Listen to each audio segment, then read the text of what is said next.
to try some addition of monomials, and we're going to look at binomials. So what are they and why do we care? Well, you probably don't care, but the state of Ohio says you need to learn them anyway. So what's the difference? Mono, it's not the disease, it means one. And bi means two. And so when we're talking about a monomial, we're talking about one number.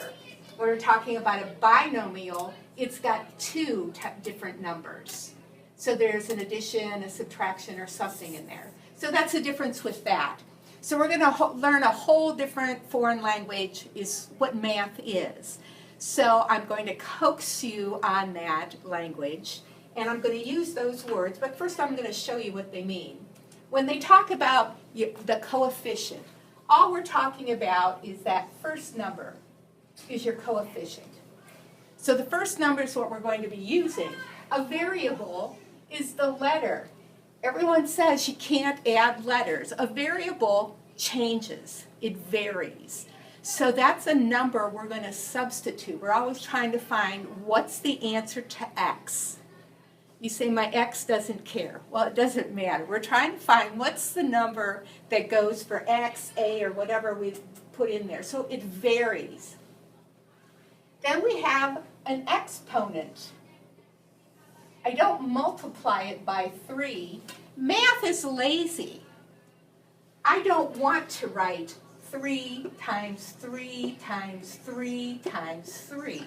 So I use an exponent instead, and I say I'm writing 3 4 times. So sometimes we get confused when we're using an exponent. So when I am doing algebra that has a coefficient, that variable, and exponent, I have to have like terms. We're all talking about terms here. What's a term? It's like getting a pair of shoes. When I go out the door, and I've done this before, I want to have one pair of shoes, but I want to wear the shoes that match. When I'm looking for like terms in math, I want the same shoes. So that's all I'm going to do. I want to find my a to the third. I can't wear an a to the third on my right foot and an a to the second on my left foot, because they're going to make fun of me. Now you can do that with socks today. You know, you can wear a different kind of sock on your feet, but you can't wear a boot on one foot and a regular shoe on the other foot. So when I'm saying like terms, it has to match exactly. So when I look at a problem, first thing I want to look at is my variable, or the letter that's going to change.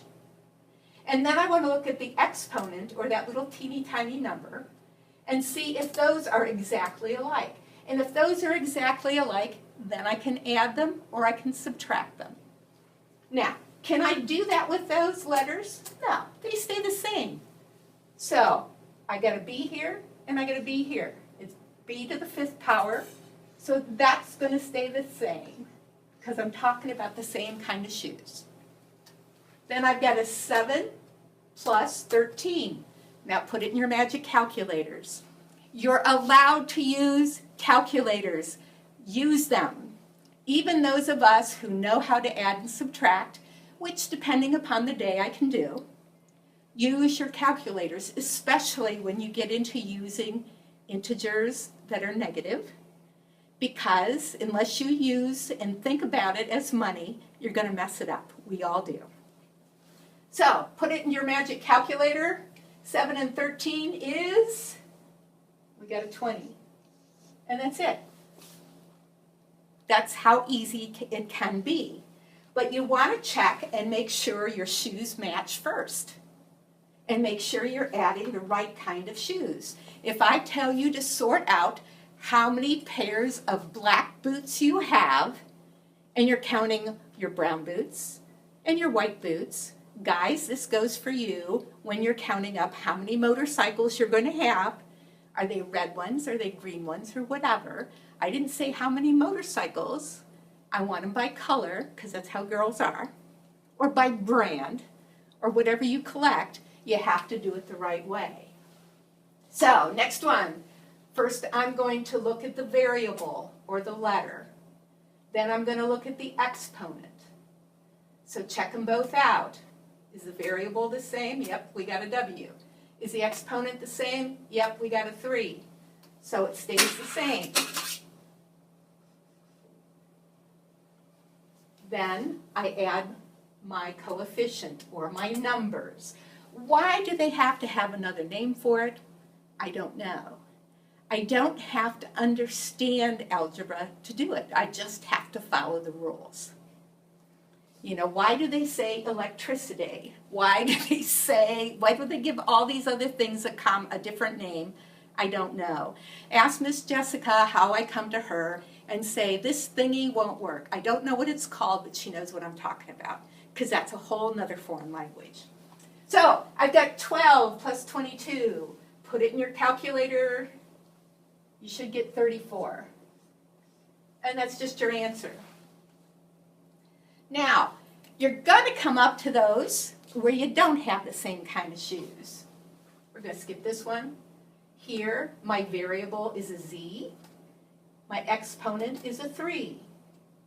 Here, my variable is a z. My exponent is a 2.